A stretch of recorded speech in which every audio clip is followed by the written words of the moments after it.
I search this idea over and over and over, and I just feel like no matter what you say, it's not enough. When someone saved your life, who does that? You know, and yet I know she stood there for 8 hours and just didn't give up. The things that happened that Sunday morning happened so fast.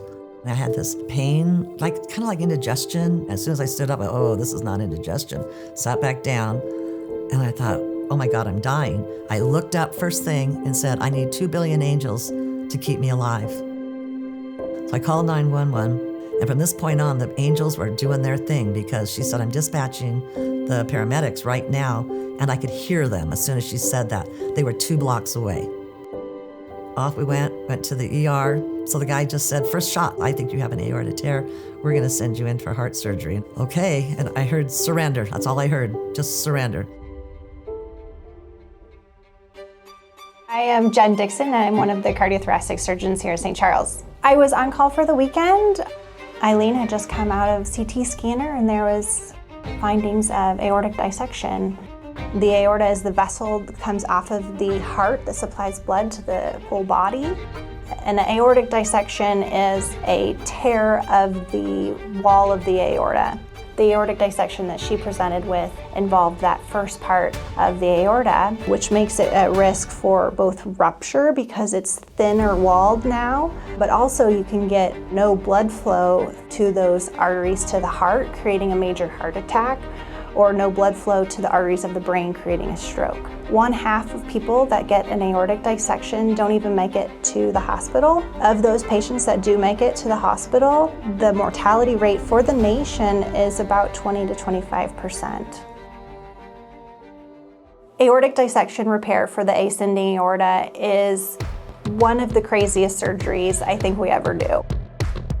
The surgery is very complicated. It does require median sternotomy, or opening the chest. It is very difficult to repair the aorta because the aorta has torn and it's very thin. Sometimes it's like layers of tissue paper that you're trying to sew back together. We put them on a heart-lung bypass machine to support their brain and organs while we're doing surgery, which is typical for an open heart surgery, but specific to aortic dissection repair. We cool the patient down to between 18 and 20 degrees Celsius so that they have low metabolic activity. And to do that repair on the part of the aorta that's going to the head vessels, the bypass machine is actually turned off for 20 to 30 minutes and the patient has no flow. We do antegrade cerebral perfusion, which is a medical word for getting some blood flow just to the brain, which has showed increased outcomes. Eileen had a great surgery and a magnificent recovery. To feel like you are able to save someone's life is quite miraculous. Our OR team is fantastic. I couldn't do my job without them. Every nurse, every single person that was in there was so sensitive and caring. You've got a wonderful financial assistance program. We relieved all that stress.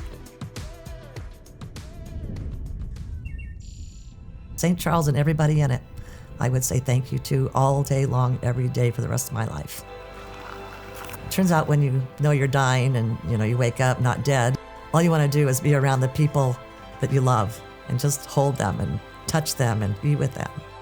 Dr. Dixon, she's an amazing surgeon. I will always be grateful for her. I know my family's grateful. Everything that I do, I'm just really, really grateful.